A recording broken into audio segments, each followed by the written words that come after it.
Bonjour, tu vas bien? Moi, je m'appelle Serge Bouèche. J'écris des histoires, des contes pour les petits-enfants. Et je me suis dit, puisque je suis à la maison, je ne fais rien, et que toi aussi, tu es à la maison, tu ne fais rien, je pourrais te raconter une histoire que j'ai écrite. Alors voilà, je pourrais te lire un cauchemar comique. Bon, c'est pas le moment, un cauchemar, c'est pas bien. Ou alors peut-être un monde à l'envers. C'est un peu le cas, mais c'est pas bien non plus.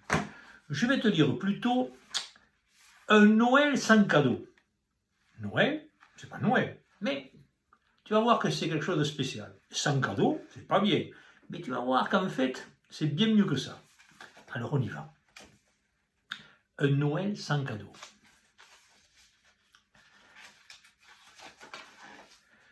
Demain, ce sera Noël.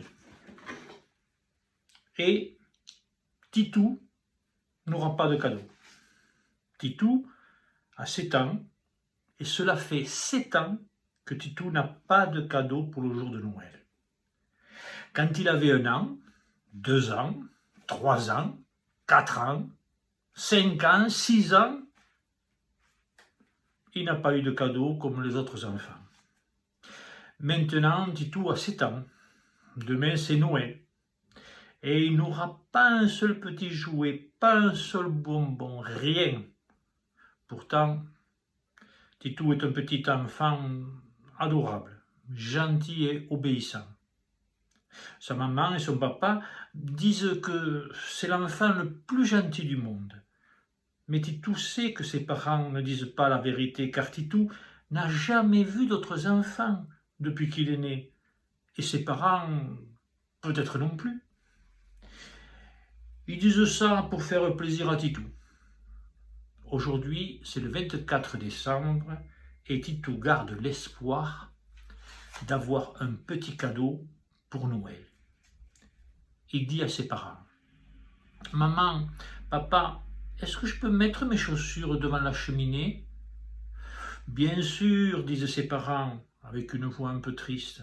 « Cependant, Titou, tu sais bien que le Père Noël ne t'amènera pas de cadeau. »« Et pourquoi le Père Noël ne m'amènera pas de cadeau?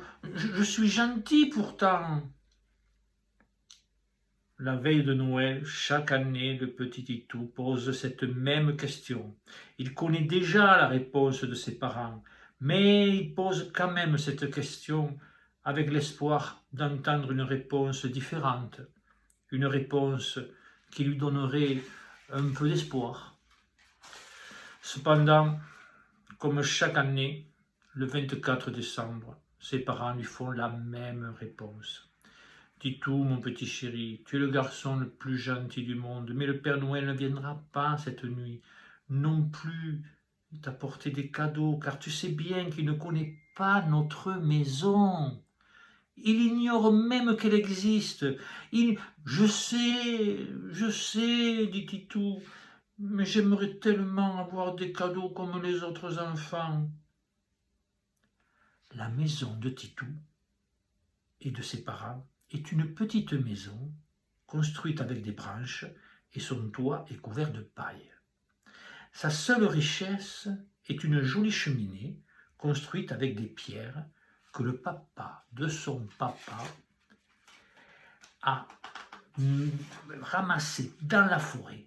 Le sol est en terre et quand il pleut dehors, ça sent la terre mouillée à l'intérieur. Si le Père Noël ne vient pas apporter de cadeaux dans cette maison, ce n'est pas parce qu'elle est pauvre et inconfortable. Non, non, non, non, non.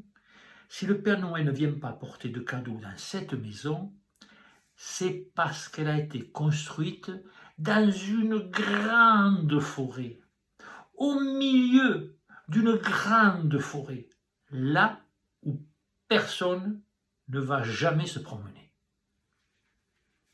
Le Père Noël ne sait même pas qu'elle existe. La maison de Titou est tellement isolée que le Père Noël ignore son existence. Et puisque le Père Noël ne sait pas qu'elle existe le soir de Noël, il n'apporte pas de cadeau. Titou le sait. mais il aime bien espérer malgré tout. Et c'est pour cela qu'il met toujours ses chaussures à côté de la cheminée le soir de Noël. Cet hiver-là a été particulièrement froid. La neige a commencé à tomber au milieu de l'automne. Le papa de Titou ne parvient plus à trouver des châtaignes, de noix ou d'amandes. Même les champignons à longue queue ont disparu sous l'épaisse couche de neige. Heureusement, maman a prévu de garder des fruits secs et des champignons séchés dans un coin du grenier. Mais les réserves diminuent de manière inquiétante. Seul le bois ne manque pas pour se réchauffer. Titou ne va jamais au grenier et il ignore donc le drame qui se prépare. Cependant, le soir, au coin du feu, il a remarqué que son papa rit moins souvent et que sa maman est silencieuse. Mais demain, c'est Noël et aujourd'hui, il faut faire semblant d'être content. « Maman, dit Titou, est-ce que je peux aller me promener avant qu'il fasse nuit ?»« Oui, Titou, mais ne t'éloigne pas. Je savais bien que tu allais me dire ça. » Et Titou referme la porte de la maison en riant. Dehors, c'est si beau. Jamais le paysage n'a été aussi blanc. La neige couvre tout.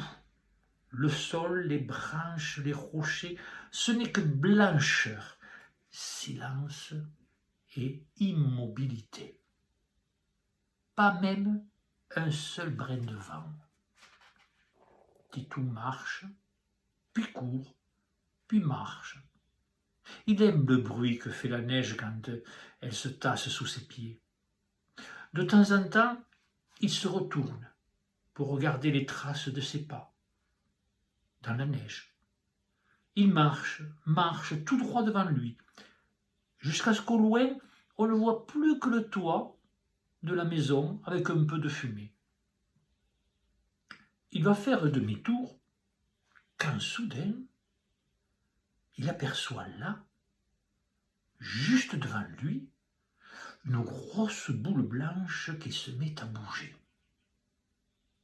Il s'arrête, observe attentivement cette boule blanche qui maintenant est immobile.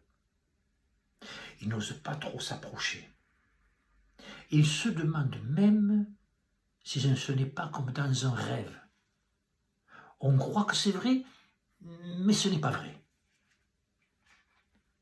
Au bout de quelques instants, la boule blanche se met à bouger de nouveau. Non seulement la boule blanche bouge, mais elle se déplace aussi, lentement, très lentement.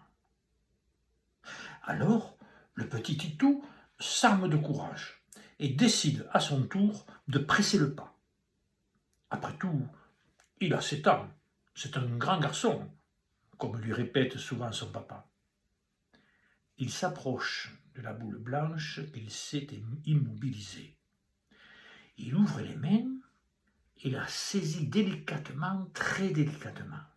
Quand il la soulève pour la serrer contre sa poitrine, des flocons de neige de toutes les tailles se détachent de la boule blanche jusqu'à ce que Titou se rende compte de la réalité.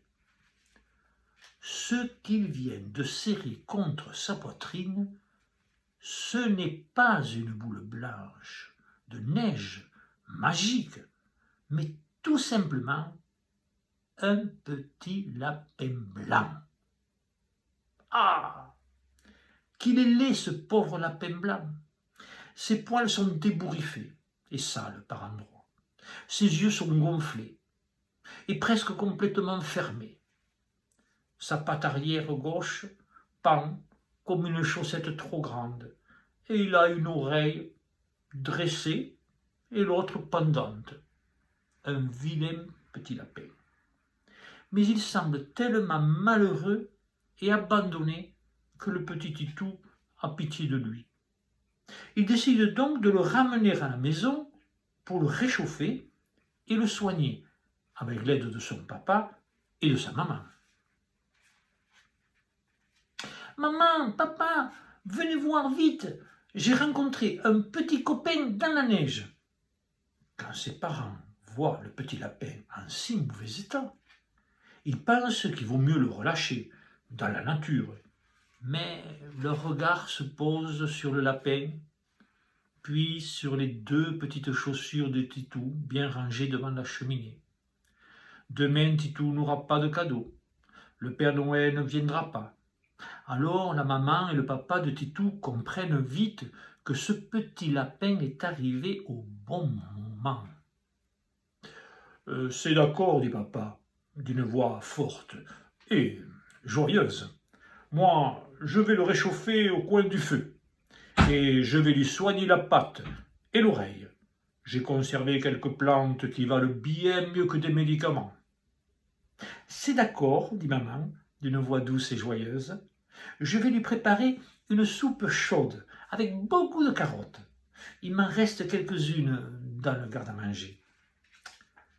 Mais d'abord, je vais lui donner un bon bain tiède. Ça lui fera du bien. » Titou est fier d'avoir des parents aussi gentils et compréhensifs. Il se penche doucement vers l'oreille dressée du petit lapin et lui murmure. « Tu vois, petit copain lapin, on va bien te soigner. » Alors, il semble à Titou que le lapin ouvre un petit peu son œil droit, mais il n'en est pas sûr. D'ailleurs, un lapin, ça ne comprend pas notre langage, pense Titou.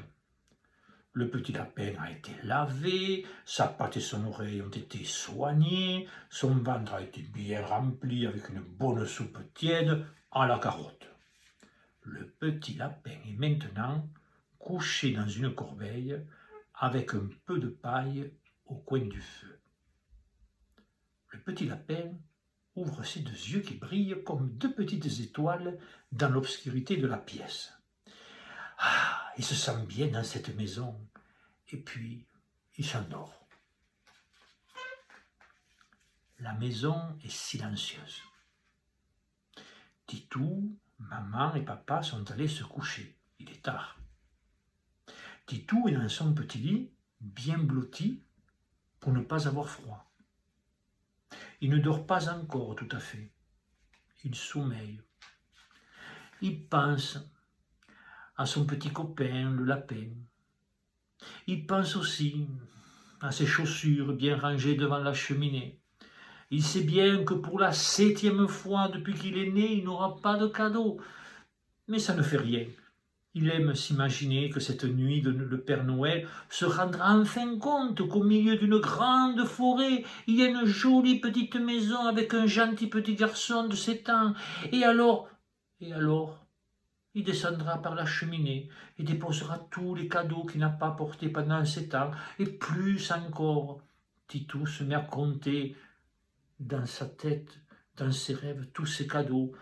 1, 2, 3, 4, 5, 6, jusqu'à ce que le sommeil commence à l'envahir. Alors que Titou commence à s'endormir, il sent quelque chose qui chatouille ses pieds. Il sursaute. Assis dans son lit, ses mains cherchent la cause de ces chatouillements. Soudain, sa main droite reconnaît les poils doux du petit lapin. « Mais, petit lapin, tu es un coquin! Pourquoi n'es-tu pas resté à côté de la cheminée dans le petit lit de paille que t'a fait papa?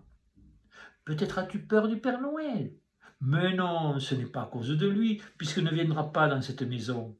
Je sais, tu ne peux pas me répondre, car les animaux ne parlent pas comme nous. » C'est alors qu'à sa grande surprise, Titou entend le lapin qui lui dit: « Titou, tu es vraiment trop gentil et mignon. Il faut que je te dise la vérité, toute la vérité. Je ne suis pas un lapin comme les autres. Je suis le prince de la forêt. Je parle toutes les langues, le français, l'anglais, l'espagnol, le chinois, mais aussi la langue des oiseaux, des renards, des cerfs, des chevreuils, des escargots. Ça parle, les escargots, dit Titou, les yeux et la bouche grande ouverts. À leur manière, oui, ça parle, les escargots, et même les limaces. Mais je suis aussi capable de me transformer. Et surtout, je suis capable de réaliser le vœu des êtres vivants qui le méritent le plus. Cette année, pour Noël, j'avais décidé de me transformer en lapin malade.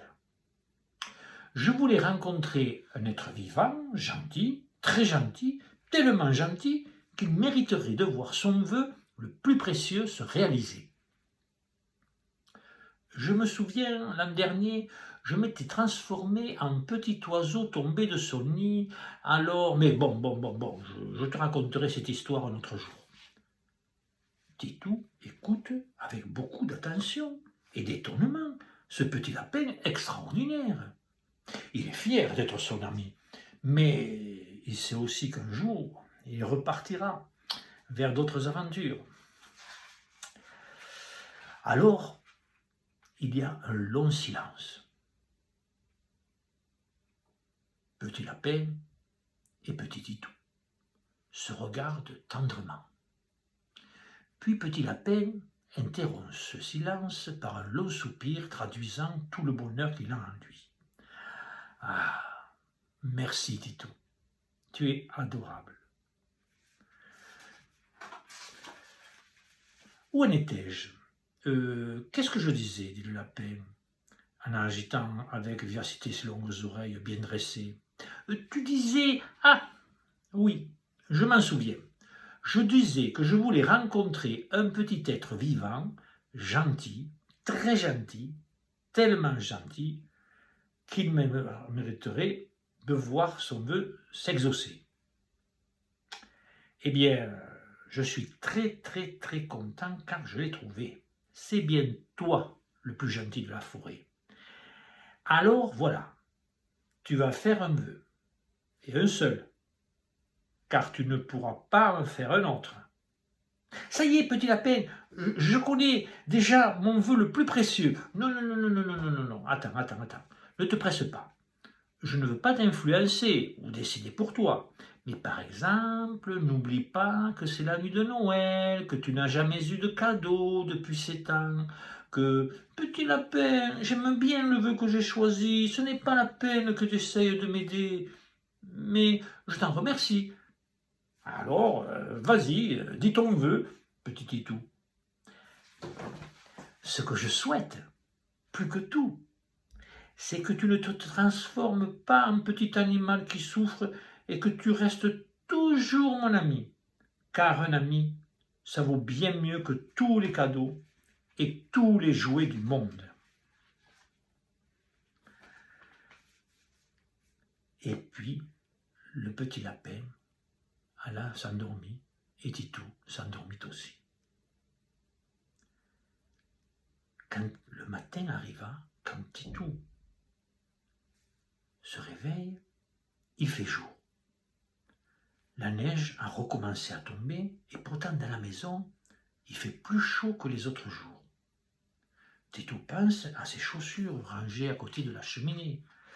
Il descend doucement sans faire de bruit, comme le font les enfants le matin de Noël pour découvrir les cadeaux. Titou sait bien qu'il n'aura pas de cadeau, mais il aime bien faire semblant. Quand il penche la tête pour regarder la cheminée, il ne peut s'empêcher de pousser un grand cri. Un cri de joie, un cri tellement fort que sa maman et son papa tombent du lit. Les pieds entravés dans les draps, il se précipite pour rejoindre Titou afin de comprendre les raisons de ce cri. C'est une merveille. Des cadeaux, il y en a partout. Autour des chaussures, bien sûr, mais aussi sur la table, les chaises, l'armoire. Il en peint même au plafond avec des fils multicolores. Le feu crépite avec de belles flammes dans la cheminée et éclaire cette scène extraordinaire.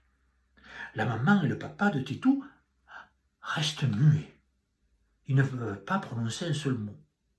Jusqu'à que la maman de Titou ouvre la porte de l'armoire et s'exclame émerveillée. Oh là là! Oh là là! Oh là là! Oh là là! Elle répète ces mots sans cesse. Et Titou et son papa lui disent d'un ton impatient. Mais quoi? Oh là là! Oh là là! Et la maman continue à s'exclamer. Oh là là! Oh là là! Oh là là! Titou prend son papa par la main et l'entraîne rejoindre sa maman de l'armoire grande ouverte. Et tous les trois s'exclament. Oh là là! Oh là là! Oh là là! En effet, il y a devant eux, dans le placard, plusieurs grands plats de porcelaine remplis de pièces d'or. Il y en a des dizaines, des centaines, peut-être des milliers. Une fortune immense. Parmi ces pièces d'or, il y a une lettre. Le papa de Titou prend la lettre et se mit à la lire d'une voix grave et pleine d'émotion.